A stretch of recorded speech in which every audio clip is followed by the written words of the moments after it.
Everyone, সবাই কেমন আছো? আশা করছি সবাই অনেক ভালো আছো। আমিও অনেক ভালো আছি। প্রায় 3-4 বছর আগে কিন্তু আমার এই চ্যানেল থেকেই মালঞ্চ পার্কে নিয়ে একটা ভিডিও করা ছিল, আর যেটাই তোমরা অনেক অনেক ভালোবাসা দিয়েছো। তাই ভাবলাম আবারও যাই এই পার্কে আর তোমাদের সাথেও শেয়ার করি যে এখন পার্কের সিচুয়েশন কেমন। পার্কের মধ্যে ঢুকে প্রথমে যেটা তোমরা দেখতে পাবে সেটা হচ্ছে কয়েকটা রাজহাঁস আর পাতিহাঁস, আর এগুলো দেখেই তারপরে চলে গিয়েছিলাম আমরা টার্কি দেখতে। এখানে দেখো পিছনে যে টার্কিগুলো আছে ওগুলো ফিমেল টার্কি, আর সামনের যে বড় টার্কিটা এটা কিন্তু মেল টার্কি। তোমরা কারা কারা আগে টার্কি দেখেছো আমাকে কিন্তু অবশ্যই কমেন্টে জানিও। যদিও আমি কিন্তু এই প্রথমবার টার্কি দেখছি এই পার্কের মধ্যে। টার্কিগুলো দেখার পর আমি চলে এসেছি এখানে খরগোশ দেখতে। আমরা এসেছিলাম দুপুরের টাইমে, তাই এই খরগোশগুলো দেখছি এখন ঘুম দিচ্ছে। ঘুমের বেশি ব্যাঘাত না ঘটিয়ে আমরা চলে গিয়েছিলাম একটা পাখি দেখতে। এই পাখিটার কি নাম তোমরা কিন্তু অবশ্যই কমেন্টে জানিও। এরপর এখানে ছিল কয়েকটা দেশি মুরগি, যার মধ্যে একজন এখানে পা তুলে দাঁড়িয়ে আছে আর একজন তো আমাদের দেখে লুকিয়েই পড়লো।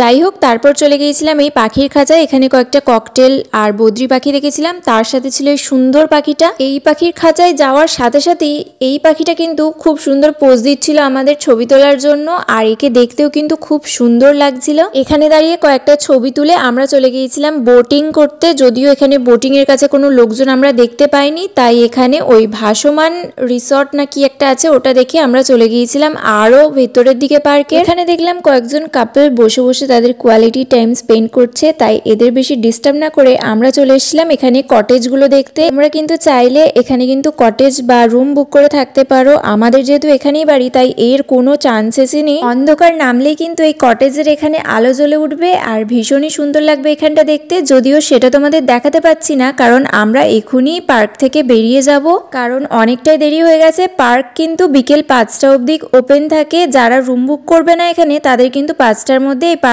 থেকে বেরিয়ে পড়তে হবে। অলরেডি যেহেতু 5টা বেজে গিয়েছিল তাই আমরা এখান থেকে বেরিয়ে সোজা চলে গিয়েছিলাম দামোদরে সানসেট দেখতে। আর এখানে এসে কিন্তু আমি অনেক দিন পর নৌকা দেখলাম। সন্ধে যেহেতু নেমে আসছে তাই মাঝি তার নৌকায় করে বাড়ি ফিরে যাচ্ছে। এইসব দৃশ্য কিন্তু খুব একটা দেখা যায় না, তবে বেশ সুন্দর লাগে দেখতে। তোমরা যদি আশ্বিন মাসের দিকে এখানে আসো তাহলে এই পুরো জায়গাটা দেখছো, এখানটা পুরো কাশফুলে ভরা থাকে। অনেকে কিন্তু এখানে প্রি ওয়েডিং শুটের জন্য আসে। এখানের আশেপাশে তোমাদের যাদের বাড়ি তোমরাও কিন্তু এখানে আসতে পারো। বেশ কয়েকটা ছবি আর ভিডিও তুলে নিয়েছি, আর এখন পড়ে গেছে আমার ডাক। তো চলো এখন যেতে হবে বাড়ি, না হলে আমাকে ছেড়েই ওরা চলে যাবে আর আমি তখন বাড়ি ফিরতে পারবো না। কোথায় যাচ্ছিস রে?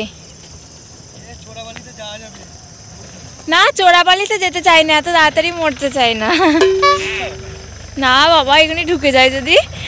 ফাইনালি অনেক ছবি ভিডিও তুলে ফোনের মেমোরি ফুল করে এখন ফিরছি আমরা বাড়ির উদ্দেশ্যে। দেখা যাক কোথায় যাওয়া যাক, বাড়ি যাব না এরপরে আরও অন্য কোথাও যাব, সেটা তো তোমরা ভিডিওর শেষেই দেখতে পাবে। তবে চিন্তার বিষয়টা হচ্ছে এই খাড়া ঢালটা দিয়ে কিভাবে উঠবো। নামার সময় তো নেমে পড়েছিলাম ওই উপর থেকেই নিচে অবধি, কিন্তু ওঠার সময় কিন্তু খুবই চাপ লাগছে, জুতো প্রচুর স্লিপ করছে। তো চলো এখানে উঠে পড়ি, বেঁচে থাকলে এরপরে আবার দেখা হচ্ছে। এত ঘোরাঘুরি করে তো প্রচণ্ড খিদে পেয়ে গিয়েছিল, তাই বাড়ি ফেরার পথে এই চিকেন কাটলেটটা খেয়ে নিয়েছিলাম। এটা খেতে ভীষণই ভালো লেগেছিল, তবে এরপর যেটা অর্ডার করেছিলাম সেটা খুবই বেকার ছিল খেতে। তাও যেহেতু টাকা দিয়ে কিনেছি তাই মজা করেই তো খেতে হবে, তাই আমরা এগুলো চলো খেয়ে কমপ্লিট করি। আর তার সাথে আজকের ভিডিওটা এখানেই শেষ করছি। তোমাদের যদি ভিডিওটা ভালো লাগে তাহলে কিন্তু অবশ্যই একটা লাইক আর কমেন্ট করে দিও। তো চলো দেখা হচ্ছে অন্য একটা ভিডিওতে, ততদিনের জন্য টাটা।